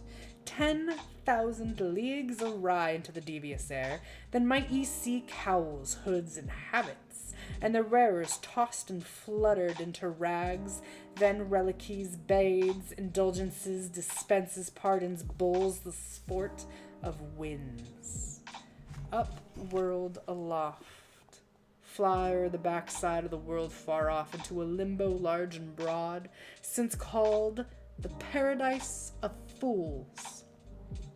To few, unknown long after, now unpeopled and untrod, all this dark globe the fiend found as he passed, and long he wandered, till at last a gleam of dawning light turned thitherward in haste his travelled steps. Far distance he descries, ascending by degrees magnificent, up to the wall of heaven, a structure high, at top whereof but far more rich appeared the work of a kingly palace gate, with frontispiece of diamond and gold embellished, thick with sparkling orient gems the portal shone, inimitable on earth by model or by shading pencil drawn. The stairs were such as whereon Jacob saw angels ascending and descending, bands of guardians bright, when he from Esau fled to Pandan Aram and the field of Luz, dreaming by night under the open sky, and walking cried, "This is the gate of heaven." each stair mysteriously was met, nor stood there always, but drawn up to heavens, sometimes viewless, and underneath the bright sea flowed of jasper or of liquid pearl, whereon who after came from earth, sailing awry, wafted by angels, or flew over the lake wrapped in a chariot drawn by fiery steeds. The stairs were then let down, whether to dare the fiend by easy ascent, or aggravate his sad exclusion from the doors of bliss, direct against which opened from beneath, just over the blissful seat of paradise, a passage down to the earth, a passage wide, wider by far than that of after times over Mount Sion, and though they were large over the promised land to God so dear, by which to visit oft by those happy tribes on high behests his angels to and fro past frequent, and his eye which choice regard from Peneus, the font of Jordan's flood, to Beersaba, where the Holy Land borders on Egypt and the Arabian shore. So wide the opening seemed, where bounds were set to darkness, such as bound the ocean wave. Satan from whence, now on the lower stair, that scaled by steps of gold to heaven gate, looks down with wonder at the sudden view of all this world at once, as when a scout through dark and desert ways with peril gone, all night at last by break of cheerful dawn obtains the brow of some high climbing hill, which to his eye discovers unaware the goodly prospect of some foreign land first seen, or some renowned metropolis with glistening spires and pinnacles adorned, which now the rising sun gilds with his beams. Such wonder seized, though after heaven seen the spirit malign, but much more envy seized at sight of all this world beheld so fair. Round he surveys, and well might where he stood so high above the circling canopy of night's extended shade from Easter point of Libra to the fleecy star that bears Andromeda far off Atlantic seas, beyond the horizon, then from pole to pole he fuse in breadth, and without longer pause down right into the world's first region throws his flight precipient, and winds with ease through the pure marble air his oblique way amongst innumerable stars that shone, stars distant but nigh hand seemed other worlds, or other worlds they seemed, or happy isles, like those Hesperian gardens famed of old, fortunate fields and groves and flowery vales, thrice happy isles. But who dwelt happy there, he'd stay not to inquire. Above them all, the golden sun in splendor likest heaven allured his eye. Thither his course he bends through the calm firmament, but up or down by center or eccentric, hard to tell, or longitude. Where the greatest luminary, aloof the vulgar constellations thick, dispenses light from afar. They as they move their starry dance in numbers that compute days, months, and years. Towards him all cheering lanterns with their various motions are turned by his magnetic beam that gently warms the universe into each inward part with gentle penetration, though unseen, shoots invisible virtue even to the deep. So wondrous was set his station bright. There lands the fiend, a spot like which perhaps astronomer in the sun's lucent orb through his glazed optic tube yet never saw the place he found beyond expression bright, compared with aught on earth, metal, or stone. Not all parts alike, but all alike informed with radiant light, as glowing iron with fire. If metal, part seemed gold, part silver clear; if stone, carbuncle most, or chrysolite, ruby or topaz of the 12 that shone in Aaron's breastplate, but a stone besides imagined oft elsewhere seen, that stone, or like that to hear below philosophers in vain so long have sought. In vain, though their power art they bind volatile Hermes, and call up unbounden shapes of old Proteus from the sea, drained through a limbic to his native form. What wonder then if fields and regions here breathe forth elixir pure, and rivers run potable gold, when with one virtuous touch the Armaic sun, and far from us remote, produces with terrestrial humor mixed here in the dark so many precious things of color glorious and effects so rare. Here, matter new to gaze the devil met undazzled. Far and wide his eye commands for sight, no obstacle found here, not shade, but all sunshine, as when his beams at noon culminate from the equator, as they now shot upward still direct, whence no way round, shadow from body opaque can fall, and the air nowhere so clear sharpened his visual ray to objects distance far, whereby he soon saw within ken a glorious angel stand, the same whom John saw in the sun.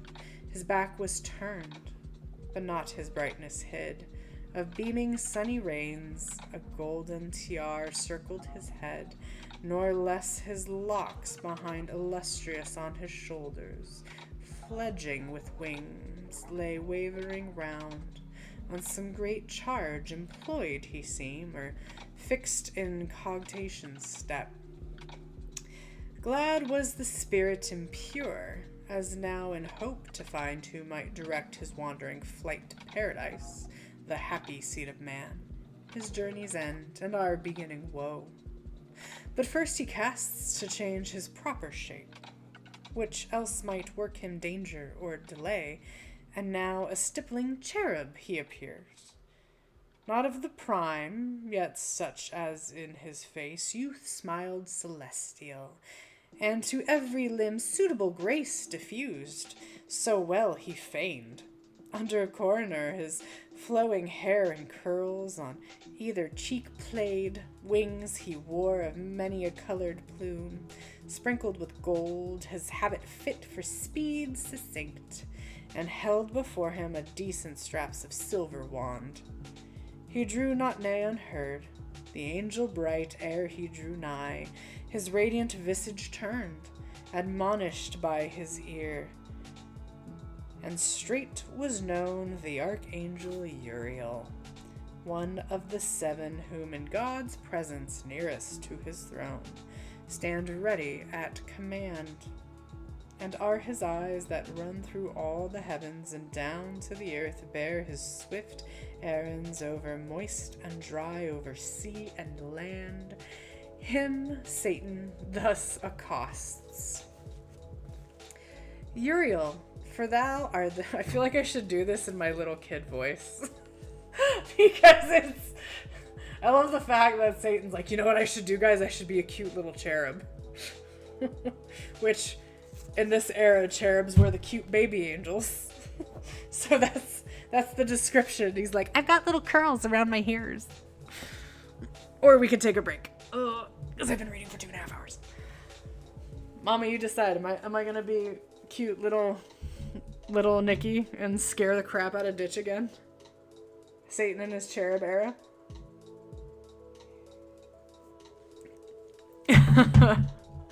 Oh, this is gonna be so fucked up.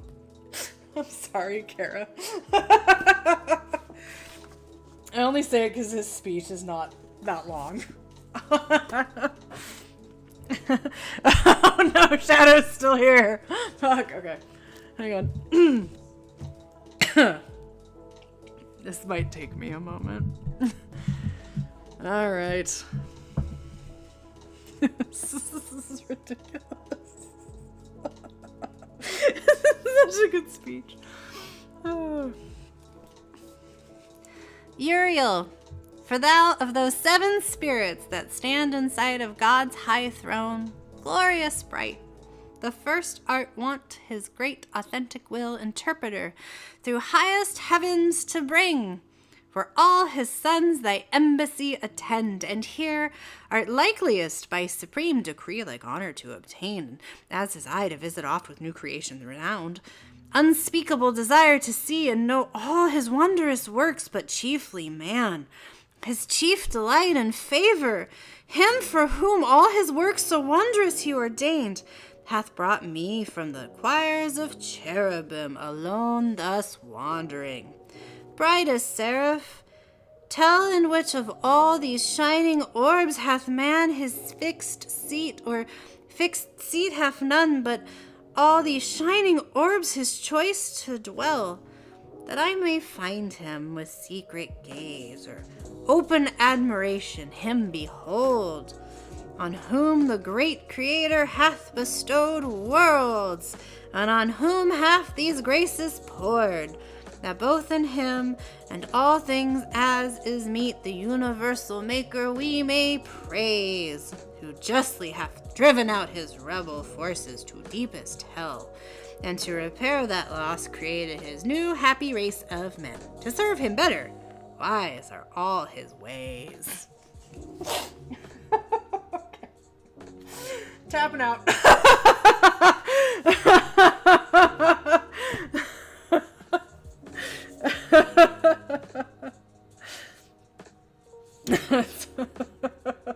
Thank you. I'm glad that was adorable.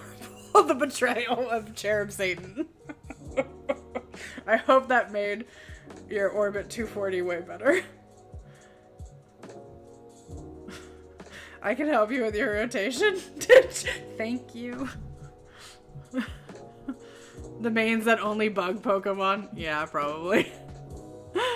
Oh, that was too much and it was great. I love it.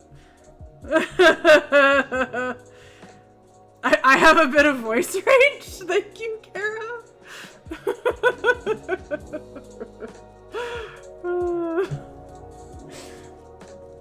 I think I have to call it there because, well, let me see. How many lines?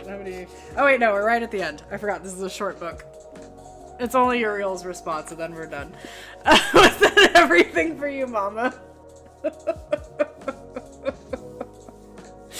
Apparently Paradise Lost is becoming my vocal reading portfolio. Oh no. Oh no. What did you text me? Oh no.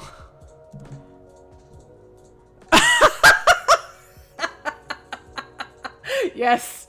Cherub Satan is essentially Sierra. You're right. Oh no, Uriel, whatever will I do? Ah! Ow. Okay.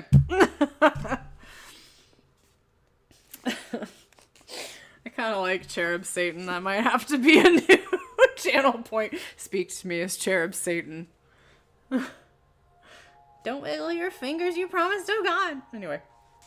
So spake the false dissembler unperceived, for neither man nor angel can discern hypocrisy, and the only evil that walks invisible, except to God alone, by his permissive will, through heaven and earth, and oft though wisdom wake, suspicious sleeps at wisdom's gate, and simplicity resigns her charge, while goodness thinks no ill where no ill seems, which now for once beguiled Uriel, though regent of the sun, and held the sharpest sighted spirit in all of heaven, who to the fraudulent impostor foul in his uprightness, answer thus returned. Fair angel, thy desire, which tends to know the works of God, thereby to glorify the great workmaster, leads to no excess that reaches blame, but rather merits praise the more it seems excess, that led thee hither from thy imperial mansion thus alone, to witness with thine eyes what some perhaps, contented with report, hear only in heaven. For wonderful indeed are all his works, pleasant to know, and worthiest to be all had in remembrance always with delight. But what created mind can comprehend their number, or wisdom infinite that brought them forth but hid their causes deep. I saw, when at his word the formless mass, this world's material mold came to a heap. Confusion heard his voice, and wild uproar stood vast infinitude confined, till at the second bidding darkness fled, light shone, and order from disorder sprung. Swift to their several quarters hasted, then, the cumbrous elements, earth, flood, air, fire, and this ethereal quintessence of heaven flew upward, spirited with various forms that rolled obliquer and turned to stars numberless, as thou seest, and how they move. Each had his place appointed, each his course. The rest in circuit walls this universe looked downward on that globe, whose hither side with light from hence, though but reflected, shines. That place is earth, the seat of man, that light his day, which else as the other hemisphere night would invade, but there the neighboring moon, so call the opposite fair star, her aid timely interposes, and her monthly round still ending, still renewing, through mid-heavens with borrowed light her countenance triform hence fills and empties to enlighten the earth, and in her pale dominion checks the night. That spot to which I point is paradise, Adam's abode, these lofty shades his bower. Thy way thou canst not miss, me mine requires. Thus said, he turned, and Satan, bowing low, as to superior spirits is wont in heaven, where honor due and reverence none neglects, took leave, and toward the coast of earth beneath, down from the ecliptic sped and hopped success, throws his steep flight in many an airy wheel, not stayed till on Nepheides' top he lights. That is the end of book 3. Dun dun dun. Book 4 is gonna be Satan heading to Eden or Earth and being like, "What up, Adam? How you doing, homie? You want to do some evil?" So, you know, what up? That's totally how he does it in the poem in the 1600s. What's new merch? Cherub Satan supports you? Oh my god.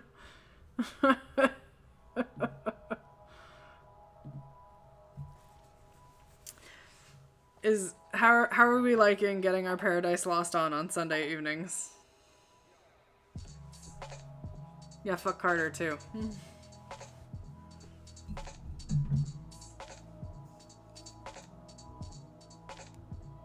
Look into the chat. Follow Cherub. Cherub Satan commands you.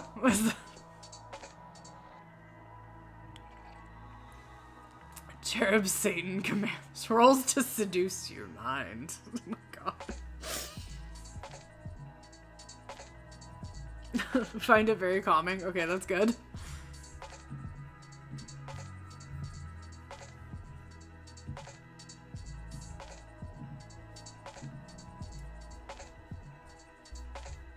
I'm trying to see who else is in chat. Alright. Kara, how you doing in YouTube? We still digging the reading? Now I'm just kicking it with you guys. I'm like, what up? Now we've hit the just chatting stage. Hey guys. Yay. Hey guys, thanks for coming to my stream. We're like, totes gonna sit here and read poetry from the 1600s. I think if I could ever have Keanu Reeves just read with me, it'd be great. I would crack the fuck up. I would love it.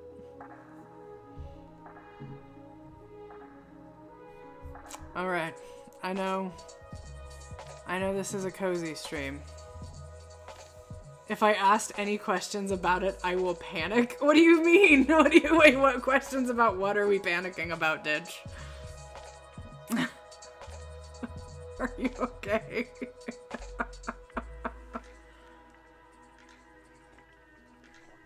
Oh yeah. Did you guys see Always Be My Maybe? It's so good. The part where he's eating, like, oh, just, if you haven't, it's fantastic. Yeah.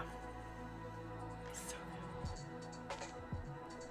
good. I mean, book one, Satan goes, we got cast out, fuck this shit, let me walk across a lake of fire and look like a badass. Do we like being cast out? It's better to rule here in hell than, like, fucking deal with heaven's oppression.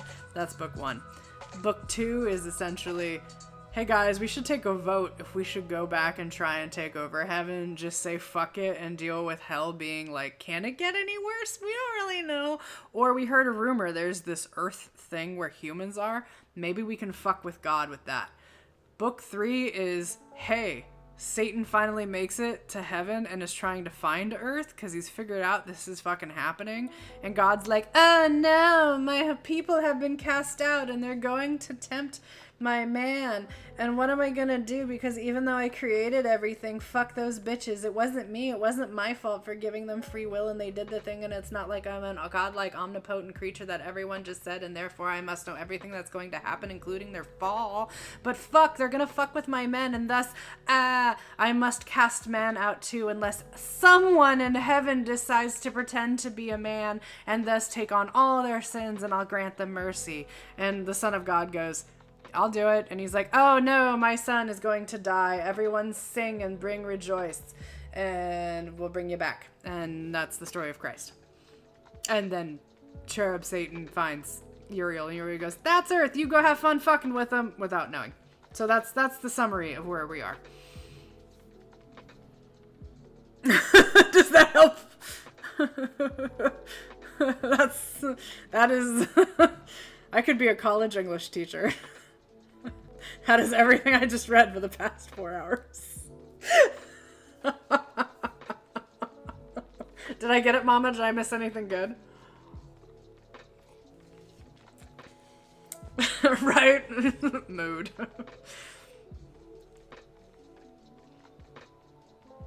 Please don't have this on the test.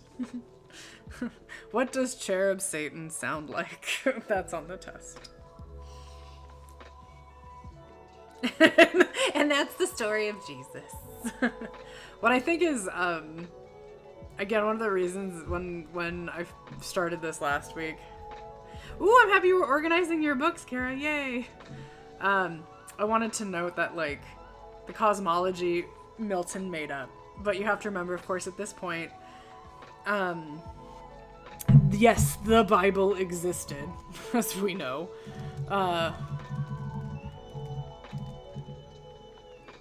Hang on. I'm trying to figure out which version. Okay, so the Bible existed. The Gutenberg Bible was, like, first came around in about the 1450s. This was written about 200 years later. But you have to remember the Bible that we currently have today. Hang on. And the Gutenberg Bible versus King James. I'll just use the King James Bible. So the Gutenberg Bible contained 73 books. It was written in Latin. The original King James Bible came out in the early 1600s, so right before Milton, and he probably would have been more familiar with the King James Bible because it had 80 books and 39 books in the Old Testament, 14 in the Apocrypha, and then 27 in the New Testament. In the original 73 books and in the Gutenberg Bible was Old Testament and New Testament, and the Apocrypha was already merged with everything. They weren't split out.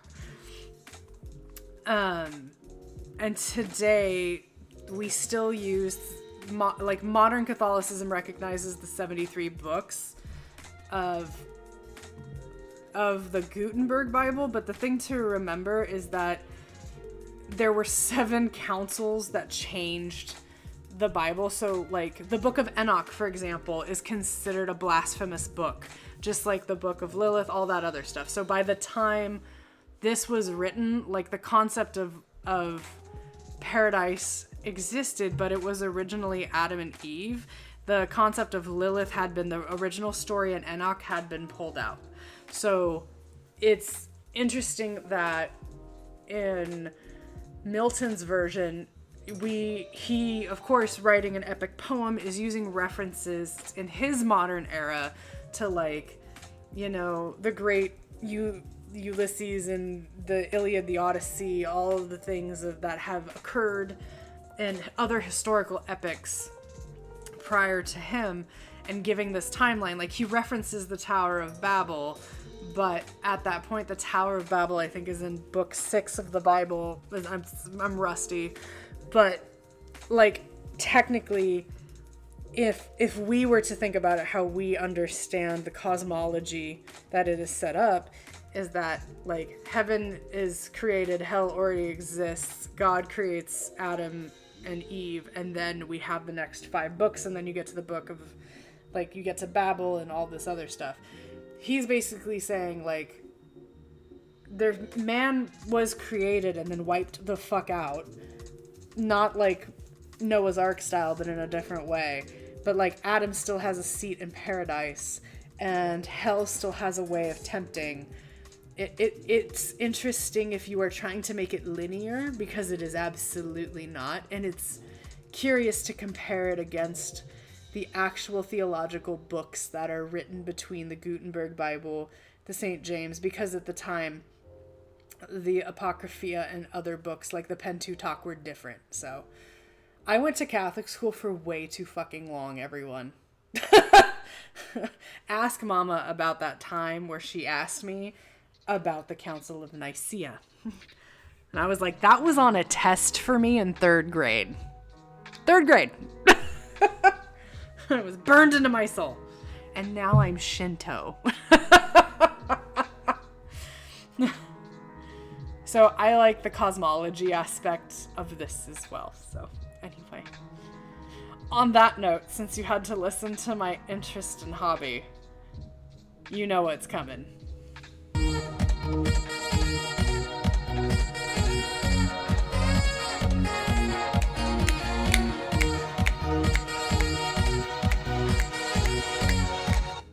Anyway. You even spelled Nicaea wrong. That's okay. Well, anyway, here's the admin part of today. Thank you, everyone, for joining and hearing me read. We have another... In the land of poems, we have 7 more books in the poetry aspect. So we've probably got maybe 3... I could probably do it in 3 more streams for Paradise Lost. Tomorrow, Mama is playing... You're tired, Mama. Tomorrow, Mama's playing Dishonored, I think, if her uterus does not consume her alive. Sound good vibes. So, Mama will play Dishonored, and then I will work on Verso and our other honeys in Expedition 33 Monday evening. Tuesday, we are going to be wrapping up Mama's Void Side Chat, Death and Rebirth, where we're all gonna stand happily in a graveyard together, holding hands. That'll be fantastic. And then we'll record an episode. Wednesday, I've got my cozy stream. So there will be, on Monday, I'll have my new soundboard, which is the fun board. Same thing for the cozy stream. It'll be the fun soundboard. Thursday, new episode will come out. Friday is me and Mama being crazy together. Saturday, Mama's gonna, I think, wrap up, I'm hoping, Resident Evil Requiem. Actually, no, you're probably gonna get very close, but not to the end. Mama will be playing Requiem, Resident Evil Requiem. Sorry. I mean that so politely. And then Sunday I'll be back to read. But as always, nothing like being in a graveyard to bring us all together. As always, you can find me here on YouTube. Send me your battle questions. Yay for Lemuria and Sea God rerun. If you want to join the Discord, if you're not a part of our Discord, Here's the link. But if not, we'll see you on Discord. And I want you to go out and hopefully your Sunday scaries will not take you down. So just remember this feeling, everyone. Just remember it.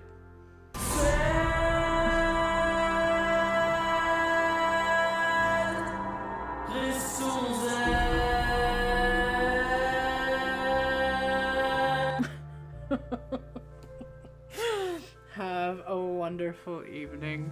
I'm going to shut off YouTube. Probably going to stream us to some kitty friends if that's okay. Thank you, Care, for holding down the fort over here. All right. Dun, dun, dun, dun, dun, dun.